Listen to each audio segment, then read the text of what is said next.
Operation Metro Surge ends in Minneapolis. The Trump administration says much was gained. Public safety advanced. State and local officials, however, decried deaths, trauma, and fear. New Hampshire Democrat Maggie Goodlander, target of a federal indictment that a grand jury rejected over a video about disobeying illegal orders. What's next? She joins us. For a White House that delights in deregulation, a very big swing, reversing greenhouse gas limits. Our We Jajang interviews EPA Administrator Lee Zeldin.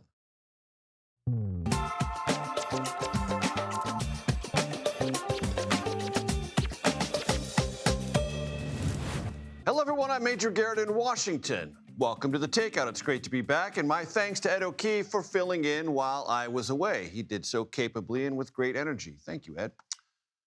Sanctuary, surge, siege. To define those is an exercise in rhetoric. But in Minneapolis, each of those words represents a dividing line separating what was from what has become. First, there was sanctuary status. Then a federal immigration enforcement surge. Then what residents and many of their elected officials came to regard as a siege, with all the unwelcome military connotations that particular word conveys. 2 Americans died during these stepped-up immigration enforcement operations, shot in the streets for, well, failing to obey. Many undocumented residents were rounded up. A fair number had criminal records outside their immigration status. The size and scope of this enforcement operation, the largest in our country to date, felt oppressive to those who experienced it. Protests started, then grew. Businesses lost revenue. School attendance fell. It's all over now. Operation Metro Surge is finished. What remains is an exercise in rhetoric, a clash to define what was gained, what was lost. We have also strengthened our existing coordination with the state to target and take custody of criminal aliens more efficiently and effectively. As a result of our efforts here, Minnesota is now less of a sanctuary state for criminals. We don't want to see any more bloodshed.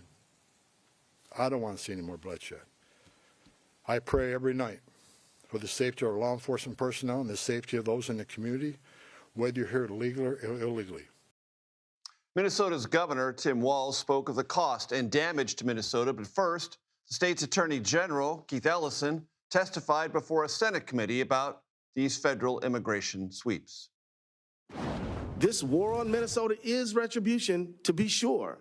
Our policies, our values, and how we vote, and it comes at a great cost. Senators, it comes at a cost of the lives of 2 U.S. citizens, Renee Good and Alex Preddy. It comes at the cost of shuttered businesses, Mr. Chairman, disruptions in education for tens of thousands of children, lasting harm to Minnesota's economic prosperity and social cohesion. And it comes at a cost, Mr. Chairman, to our Constitution. They left us with deep damage, generational trauma. They left us with economic ruin in some cases. While the federal government may move on to whatever next thing they want to do, the state of Minnesota and our administration is unwaveringly focused on the recovery of what they did. We begin tonight with CBS News immigration correspondent Camilo Montoya Galvez, who joins me from our broadcast center in New York. Camilo, always good to have you with us.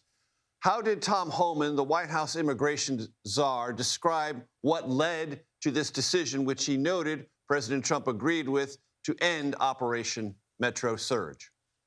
Well, Major, Trump administration border czar Tom Homan says that the massive federal force in Minneapolis, which at one point stood at over 3,000 ICE and Border Patrol agents in that region, is no longer needed effectively because of increased and expanded cooperation between local, county, state officials and immigration agencies at the federal level like ICE and Border Patrol. Homan is saying that local officials are now cooperating more fully and comprehensively with ICE, including by allowing local jails to transfer non-citizen inmates accused of local crimes who are also in the country illegally to the custody of ICE so they can be processed for deportation. That was the entire argument from the Trump administration, that it had to deploy this massive force onto the streets of Minneapolis and surrounding communities like St. Paul because local officials were not turning over dangerous criminals who were also in the country illegally. Homan also said, major importantly,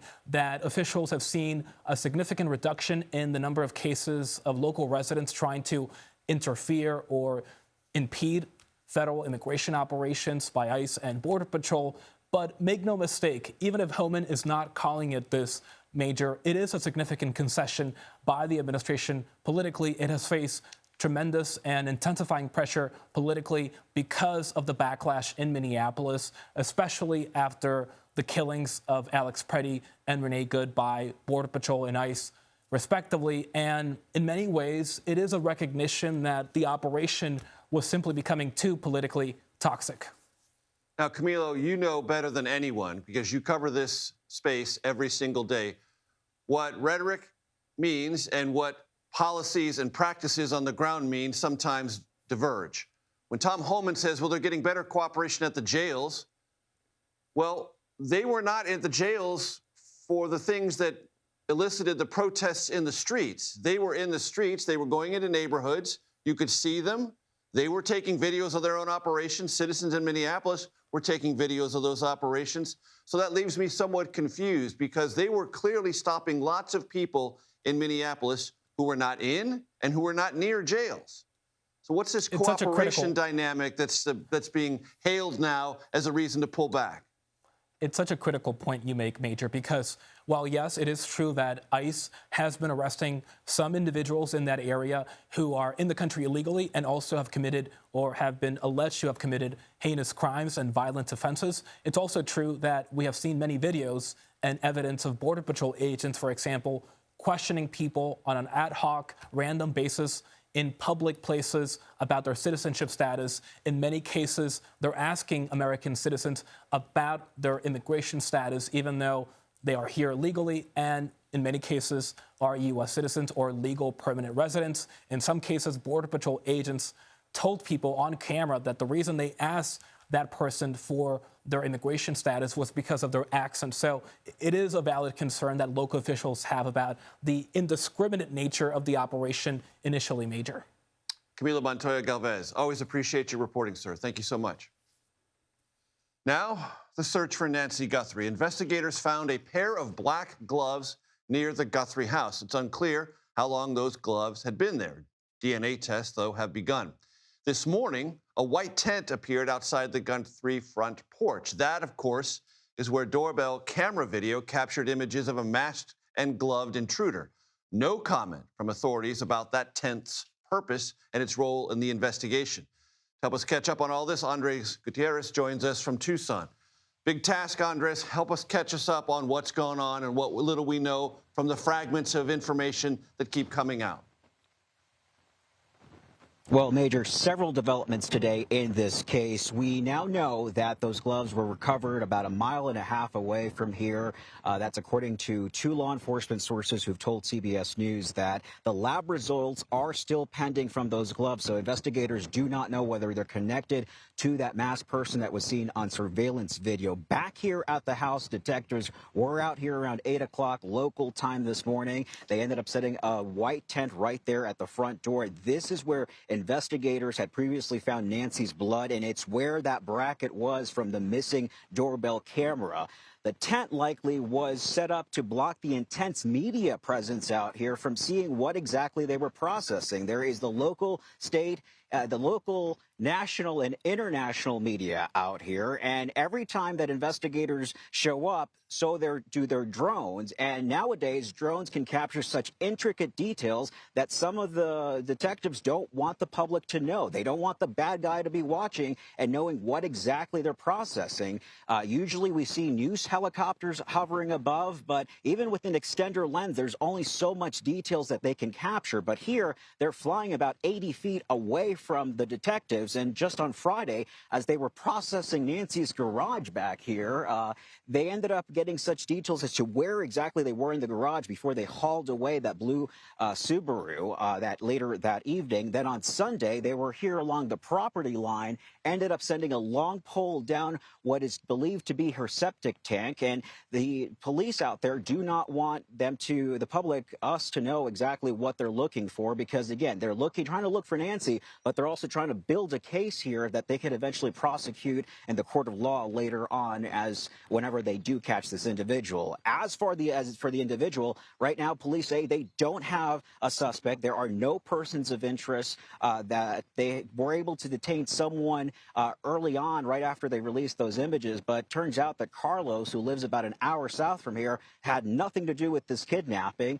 and they ended up releasing him without charging him. But they did have to bust it down the front door to his house to serve out a search warrant and traumatize this kid. So, Major, at this point, we're just waiting to see how close they can get to a tip that can possibly break this case open. Andres Gutierrez in Tucson for us. Thank you very, very much. Federal judge has blocked Defense Secretary Pete Hegseth's attempt to reduce the military rank of Arizona Democratic Senator Mark Kelly. Kelly, as you might recall, was one of 6 Democratic lawmakers to record a video, you see it there, last year that reminded members of the military and the intelligence community they had a duty to disobey any illegal order. The Justice Department sought to prosecute them over this video. A grand jury this week declined to bring charges. I spoke with one of the participants in that video, Democratic Congresswoman from New Hampshire, Maggie Goodlander. Here's our conversation. Congresswoman, is this legal situation you found yourself in over? I wish I could say yes, and it should be. It never should have started in the first place. But unfortunately, I don't think it is. What do you think is coming next? What do you fear is coming next? Well, look, my concern is that we have a president and a Justice Department that are no longer respecting the basic limits that have always been in place throughout my lifetime, for most of our country's history, when it comes to the most powerful peacetime force that our nation has ever known, and that is federal prosecutors and our criminal justice system. We have a president who has pursued people on the basis of retribution, and in our case, on the basis of stating a bedrock principle of American law. And that is dangerous, it is outrageous, it is designed to intimidate and to silence us, and it won't work. We'll get to the details of that in a second, but you said a bedrock principle of American law. Remind my audience what you mean when you say that, because the president has criticized you as saying something that is treasonous. The Defense Secretary said you are undermining intentionally good order and discipline, confusing rank and file members of the United States military. So address that.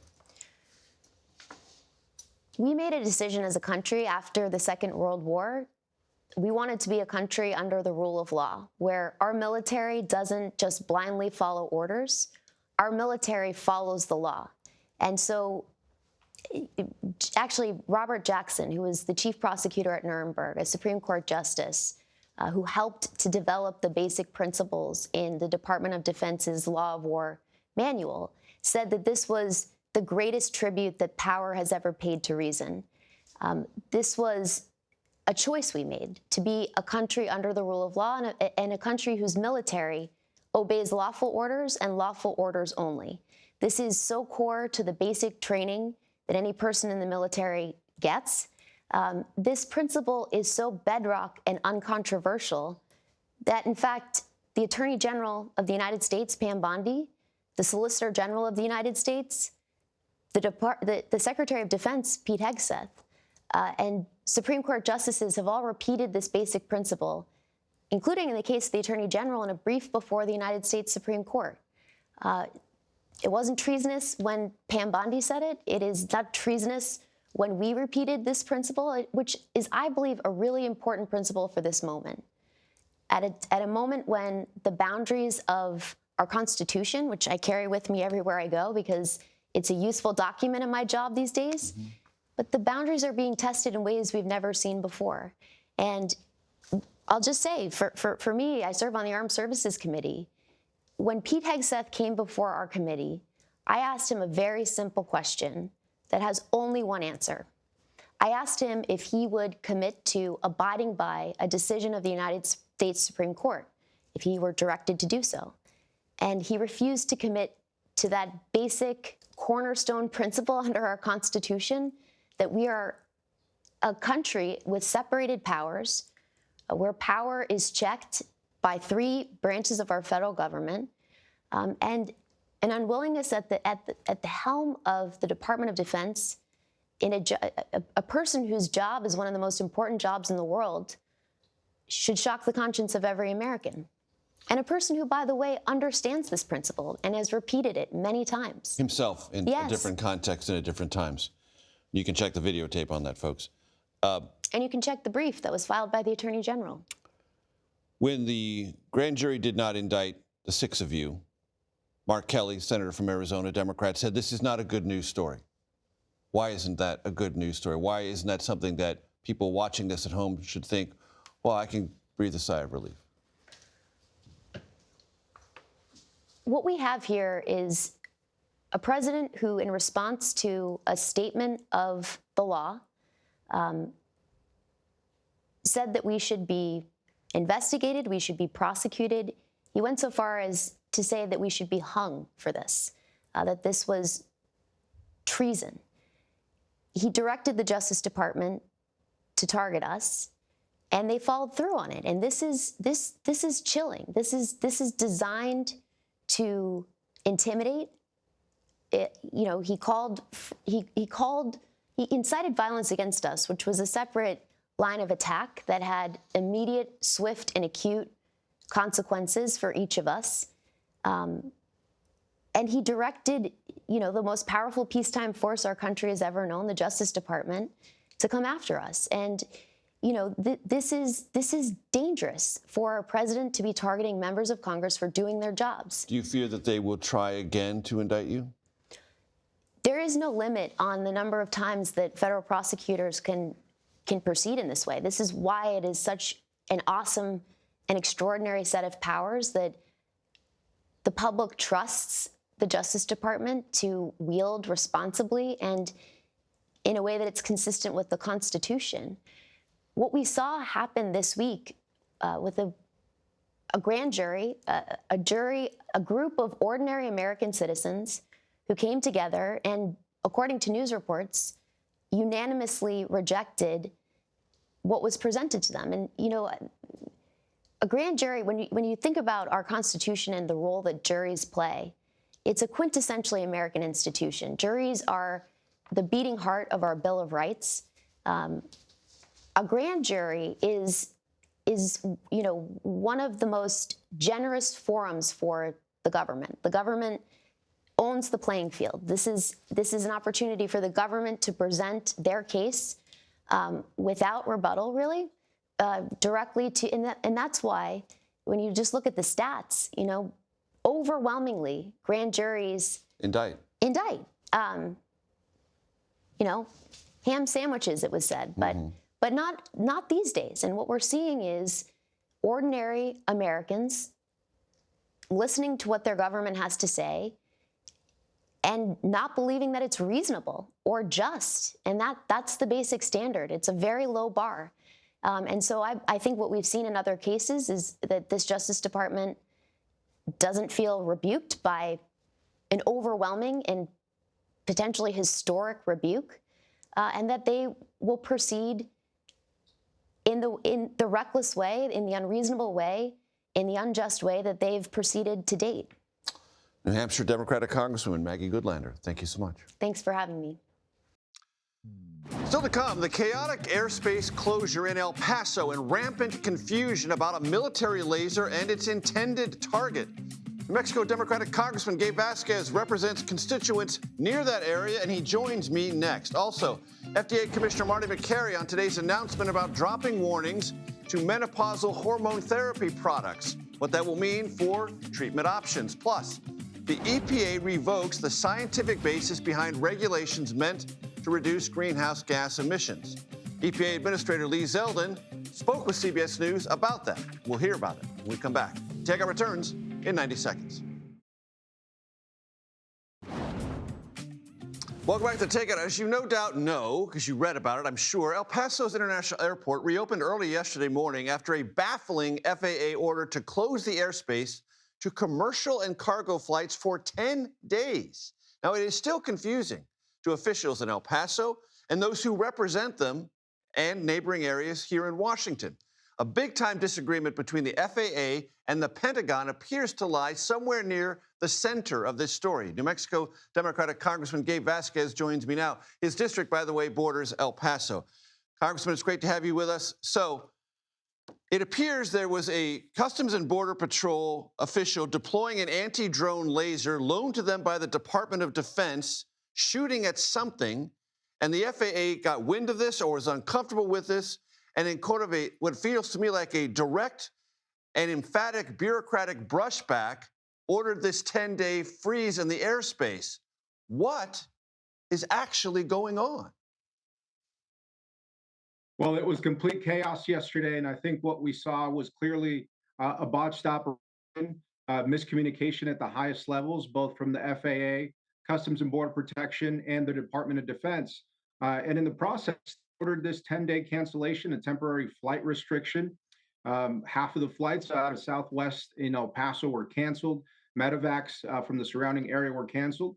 And in my district in southern New Mexico, we rely on this airport to travel for medical needs, but also our economy on it. We're a huge part of the border economy down here, and so much of our commercial cargo and operations depend on that.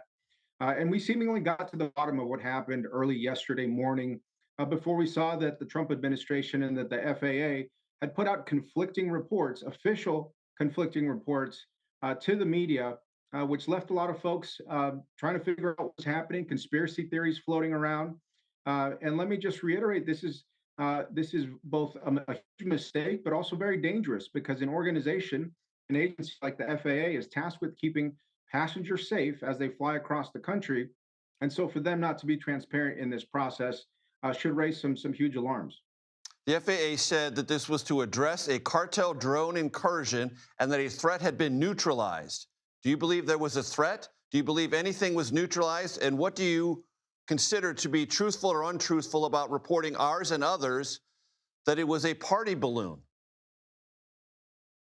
Well, look, I represent 180 miles of the U.S.-Mexico border here in my district, and I can tell you that cartel operations and other criminal activity has brought the use of UAS and drone incursions along the U.S.-Mexico border. This is nothing new to our community. It almost happens on a daily basis.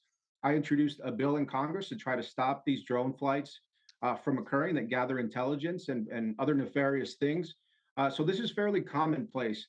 Now, to your point, there was some technology that was being tested in conjunction with both CBP and the Department of Defense, but these tests had been ongoing for several days, according to the information that I got before this restriction was placed. Now, we subsequently received information from the FAA that there was a cartel drone that had been neutralized. Later, it was a party balloon. I mean, the stories just kept changing. According to information I received, there was never an immediate threat to the public. It was simply a disagreement in how to operate both civil airspace and private military airspace, where the two butted heads disagreed and made a rash decision to close the airport for 10 days. And I'll tell you this, Major, if indeed it was just a singular event, why would a 10-day closure be ordered? That makes absolutely no sense. And I think this administration needs to own up to its mistakes. There's a pattern here, and the folks deserve to know the truth. And whatever the truth is in the conflict between the FAA and the Pentagon and Customs and Border Patrol, as I understand it, local officials were left out of it entirely and completely blindsided by this. Nobody was notified. I mean, we're being notified that they couldn't fly out on their return flights. Passengers that weren't notified, the airlines themselves were not notified. That's dangerous. I mean, for any number of reasons, especially for folks that have serious medical conditions, perhaps going to a medical appointment outside of the city.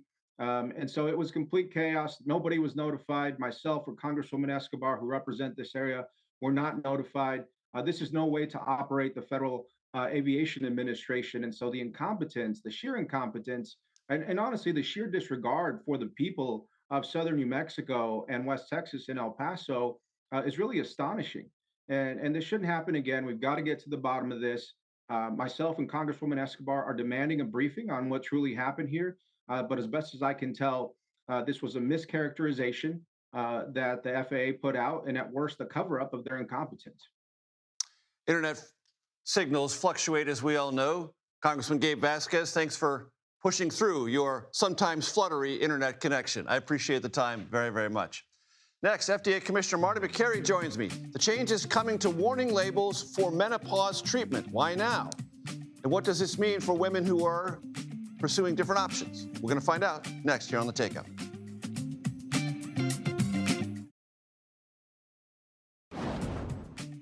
Welcome back to Takeout. Welcome to the Conversation Corner. The Food and Drug Administration approved removing safety warnings from several menopausal hormone therapy products. Health and Human Services Secretary Robert F. Kennedy said this move, it's a pretty big one, helps women gain information, quote, free, he said, from exaggeration or fear. FDA Commissioner Marty Makary joins me now. What's the exaggeration and fear that was present that you believe you've eliminated now? Well, good to be with you, Major. So back in 2002, when this dogma really ignited and created this fear machine that's been going on for That's what you call a dogma. Well, there was a dogma. Let me tell you exactly what the dogma was. That you had an increased risk of dying of breast cancer if you took hormone replacement therapy for the menopausal symptoms that you were suffering from, or if you continued it for life, that you were increasing your risk over that lifespan. We now for other know, diseases, and, yes, was the warning, yes. The warning was that it could cause breast cancer, stroke, heart disease. We now know that it's more nuanced. If you start hormone replacement therapy within 10 years of the onset of menopause, you have a much lower risk of dying of fatal heart disease. You have a much lower risk of Alzheimer's and cognitive decline. And you have much stronger bones, and older women die from broken bones sometimes. 1 in 3 women who are age 80 or above will have a hip fracture, and a hip fracture has a 22% one-year mortality. And you're sitting here telling me the dogma has now clashed with data, and the data will rule. Actually, a lot of the data was there, but there was almost this scientific expedition where they wanted to prove that it causes breast cancer. And so they set out on this mission. The head investigator of that famous study that was published in 2002 had said prior in an article he wrote that we have to end the hormone replacement therapy bandwagon. And so there was this sense of women should not have access to this because of some concerns. An old paternalism that is a thread throughout medical culture. Think about the days when the medical field didn't want home pregnancy tests or home HIV tests or home COVID tests. So you saw this paternalism play out. We can't let women be exposed to this risk, even though now we know that not only were there short-term benefits with the hot flashes, night sweats, mood change, weight gain, 50-plus symptoms in the short term, but there are profound long-term effects, including living 3 to 5 years longer and feeling better and having lower risks of cognitive decline. And if you talk to doctors who have treated a lot of women with hormone replacement therapy, provided they started within 10 years of the onset of menopause, they will tell you that marriages have been saved. Women don't need an antidepressant sometimes. And ironically, a woman who comes in with menopausal symptoms has been more likely to be prescribed an antidepressant than hormone replacement therapy. So there was a lot of confusion, a lot of dogma, and a lot of groupthink in the medical field. The announcement of the original study declaring that it increases your risk of breast cancer, even though that study did not have a statistical significant difference. That thinking was, that study was announced in the media before it was published in the Journal of the American Medical Association. So it took on a life of its own. We set the record straight at the FDA when I came into office, and we announced our intent to remove the scary warnings, put all the information in the label where it belongs, and tell women the truth. Let me ask you, Marty, about something else that people are probably seeing headlines of that might be scaring them.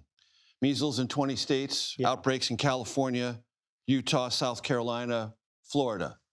What should people think about that? What should their level of risk, fear be?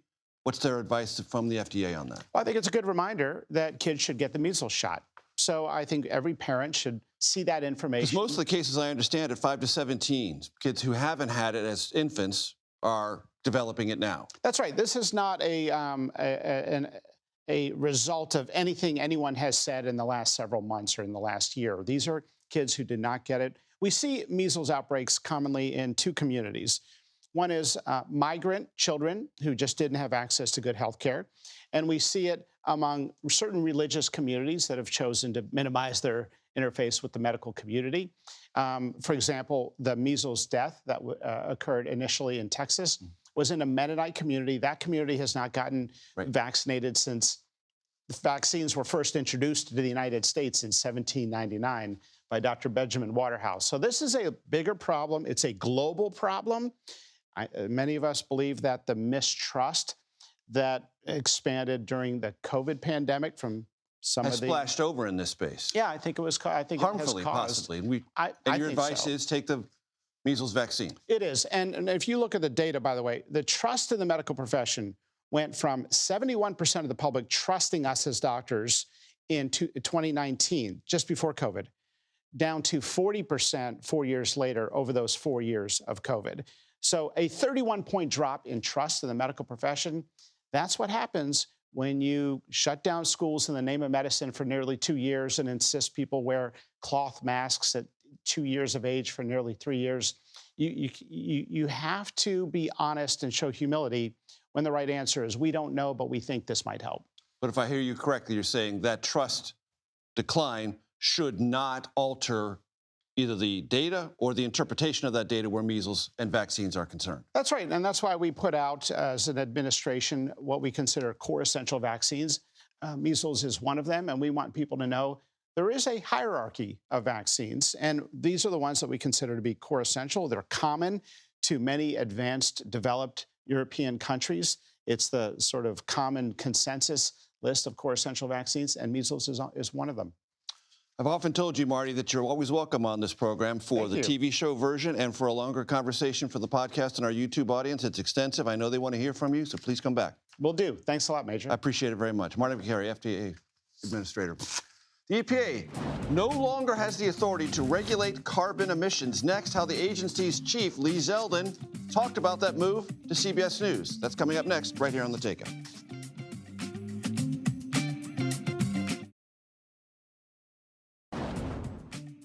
Welcome back. President Trump today overturned a 2009 Obama administration finding that greenhouse gas emissions are dangerous to human health and therefore can be regulated under the Clean Air Act. Forgive me.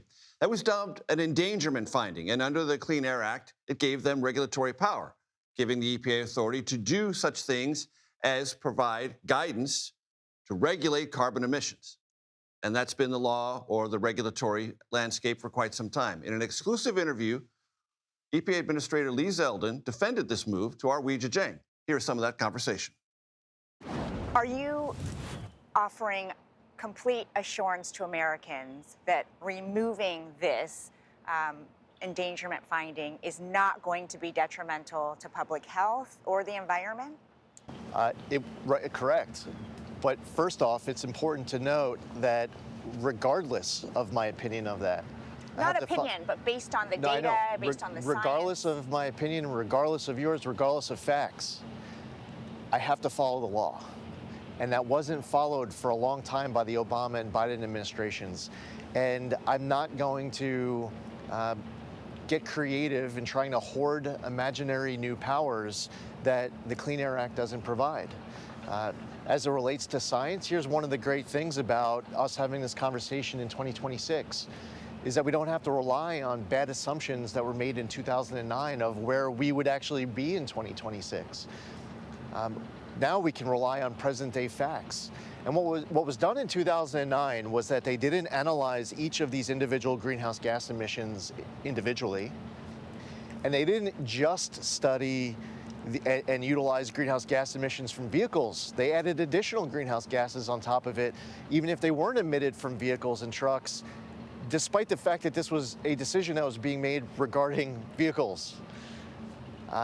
They take all of these greenhouse gases, they don't study them individually, and then they say that it contributes, they don't say causes, it contributes to global climate change. That's not in the Clean Air Act. And how much does it contribute, one might ask?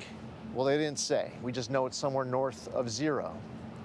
And then they'll say that the global climate change endangers public health and welfare, but for many decades, that's not how the Clean Air Act was ever interpreted or applied. And get this, on top of it all, at the same time as this endangerment finding being finalized, President Obama and his allies in Congress were trying to get this into law. There was legislation to give them the power, and they couldn't get the votes. So what did they decide to do? Like, well, we'll just make it up. Weijia Jiang joins us now from the North Lawn of the White House. Weijia, industry, particularly the auto industry, very interested in this particular deregulatory move of the Trump administration. What's been the reaction there? Well, they are celebrating this to an extent, Major, but they're also aware that many environmental groups are going to challenge this in court. And so instead of taking any quick actions to change their entire way of manufacturing vehicles that are not electric vehicles, I think they are proceeding with caution because they want to see how this plays out in court and whether the next administration is going to also stand by what the president just did today, which was reverse not a policy, but a scientific finding that was declared under the Obama administration. And it is because that finding that there were resulting policies that will also be reversed. But again, it will be up to a new administration, a new president about whether or not to believe that scientific finding from 2009.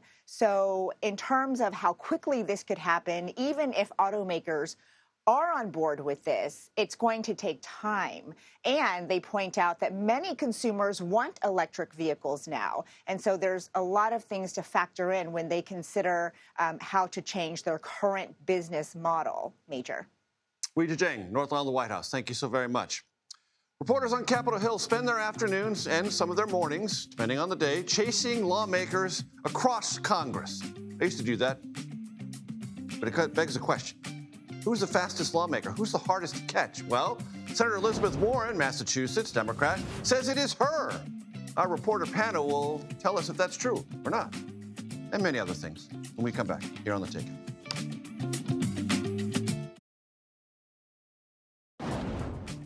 Welcome back to The Takeout. Thanks for hanging out with us. House of Representatives last night passed a resolution to repeal President Trump's tariffs on Canada. The vote, 219 to 211. 6 Republicans joining almost all Democrats. I think it was 1 Democrat in favor of it. I want to bring in our reporter panel. Daniela Diaz covers Congress for Notice. As I always remind you, that is news of the United States or news of the U.S. Tia Mitchell, Washington Bureau Chief for the Atlanta Journal-Constitution. So, how big a deal is this? It's a huge deal. It's not often that we see Republicans go against leadership because Speaker Mike Johnson tried to kill this. Right, they had to go against leadership not once but twice. Twice. Because there was a move procedural vote by Johnson and his leadership team to keep all of these resolutions off the floor. And they couldn't do it. He was defied by Republicans on that, and so this came to the floor. And keep in mind that there's a very, very tiny majority in the House right now. I know we've said it a zillion times. I've been on your show and said it a million times, but it's important.